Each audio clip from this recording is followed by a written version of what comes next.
C'était le 17 novembre 2018. La France vivait le premier rassemblement initié par les Gilets jaunes. La police recensait alors 280 000 Français dans les rues.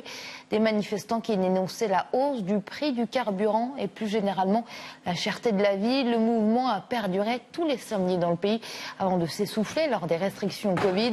Aujourd'hui, mobilisation nationale pour marquer l'anniversaire des 3 ans. Cortège dans toute la France, dont la capitale. Dans le cortège parisien, justement, on retrouve notre reporter Nadège Abderrazak. Nadège, bonjour. Alors, est-ce que le calme est revenu ?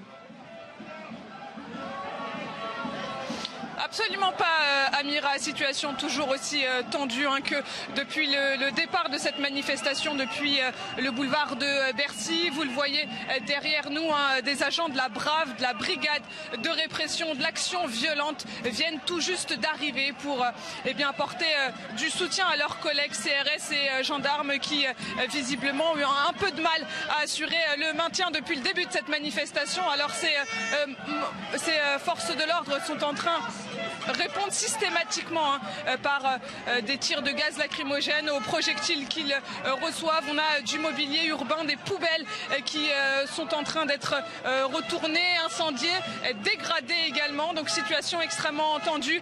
Peut-être une affluence également record depuis des mois, puisqu'ils sont plusieurs milliers de gilets jaunes à avoir fait le déplacement aujourd'hui pour ce 3e anniversaire du mouvement. Alors les revendications, elles sont les mêmes que depuis le début du mouvement. Ils demandent une baisse du prix du carburant, ils demandent plus de justice sociale, fiscale et environnementale, la mise en place du RIC, du référendum d'initiative citoyenne, et puis d'autres revendications, des points de contestation se sont ajoutés avec l'apparition de la crise sanitaire. Ils manifestent pour la plupart d'entre eux contre le pass sanitaire et contre l'obligation vaccinale pour certaines professions. Donc l'ambiance extrêmement tendue, vous l'entendez derrière nous.